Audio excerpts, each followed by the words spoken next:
You probably know someone like this. The friend who cancels plans at the last minute. The one who always says, maybe next time. The one who would genuinely choose a quiet night at home over almost anything else. And if you're being honest, that person might be you. If the idea of a Friday night alone, in comfortable clothes with familiar routines, feels better than loud conversations in crowded places, this video is going to feel uncomfortably accurate. Because today, we're breaking down the psychology of people who love staying at home. The people society often labels as boring, antisocial, or wasting their life, but psychology explains in a very different way. Why some people recharge at home. Let's start with something fundamental. Not everyone gets energy from the same place. Extroverts tend to recharge through stimulation, noise, conversation, movement, interaction. For them, being around people fills their mental battery. But for others, that same stimulation does the opposite. Psychology explains this through something called Optimal Arousal Theory. The idea is simple. Every nervous system has a preferred level of stimulation.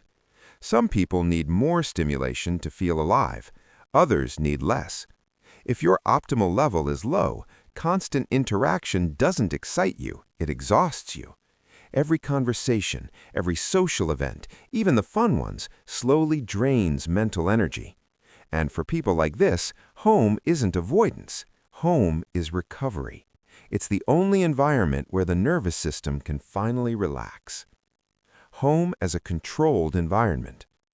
But introversion isn't the full story. Many people love staying home because it offers something rare, control. Think about the outside world. You don't control the noise, the lighting, the pace, the conversations, the expectations. There's small talk you don't care about, sudden changes you didn't plan for, social rules you have to constantly perform. At home, all of that disappears. You choose the lighting, the sounds, the temperature, the silence. Psychology suggests that for people who are highly sensitive, anxious, or mentally overloaded, this sense of control isn't comfort, it's regulation. It allows the brain to downshift from survival mode into safety. That's why staying home often feels like relief, not boredom. The creativity myth nobody talks about. Here's something most people get wrong. They assume staying home means doing nothing. Psychology suggests the opposite. Research consistently shows that people who enjoy solitude tend to be more introspective, more imaginative, more capable of deep focus, better at complex problem solving. Solitude gives the mind room to wander, not the distracted kind of wandering, but the deep, reflective kind, the kind where ideas connect slowly, where insights form quietly, where creativity actually begins. Many of the most original ideas don't come from busy environments. They come from silence, from long stretches of uninterrupted thought, from someone sitting alone, thinking, noticing, reflecting. Staying home isn't mental emptiness.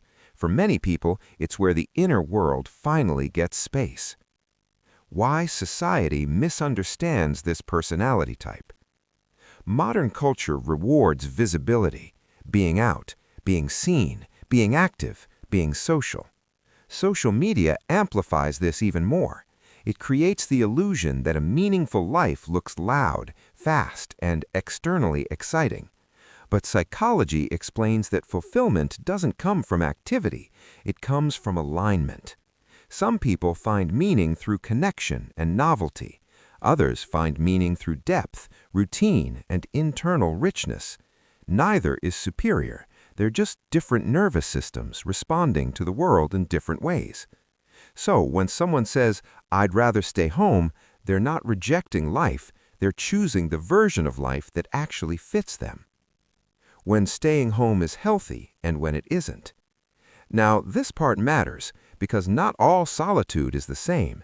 Psychology makes an important distinction between restorative solitude and avoidant isolation. Some people stay home because it genuinely restores them. They feel calm, grounded, recharged. That's healthy.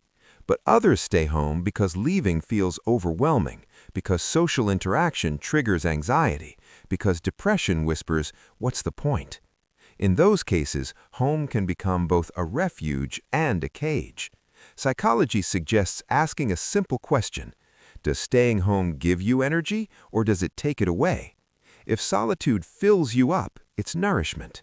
If solitude slowly shrinks your world, it's something worth paying attention to. The behavior looks the same from the outside, but the psychology underneath is very different. The joy of small, quiet rituals. People who love staying home tend to find happiness in places others overlook.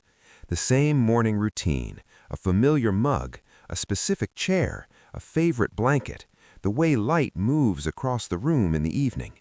Psychology calls this low-stimulation preference. These individuals don't need constant novelty to feel satisfied. Their pleasure comes from familiarity, from predictability, from knowing what to expect. And interestingly, this often leads to greater emotional stability. When you don't constantly chase stimulation, your mood isn't dependent on external highs. Your baseline becomes calm, steady, quietly content. Why turning down invitations doesn't mean regret. There's a strange pressure in saying yes to everything, as if life is something you can miss if you're not constantly present. But psychology explains that people who understand their limits tend to experience less regret, not more. They know when to say no. They protect their energy. They choose quality over quantity. They don't feel guilty for needing space because they understand their own design. This isn't avoidance, it's self-knowledge. You're not broken, you're wired differently. If you recognize yourself in this, there's something important to understand. You're not antisocial, you're not lazy, you're not missing out. Your nervous system simply prefers depth over noise, peace over performance, meaning over momentum. Psychology suggests that people like this often have rich inner lives. They don't need the world to constantly entertain them because their thoughts already do. So, if you'd rather stay home, rewatch a comfort show, think quietly, or spend time alone without feeling lonely, you're not doing life wrong. You're doing it honestly. Final thought. The world needs people who go out and explore, and it also needs people who stay in and understand. If you prefer staying home, psychology explains you're not retreating from life, you're engaging with it, just inwardly. So, tell me, do you genuinely prefer staying home, or do you think society pressures us to perform happiness instead of understanding it?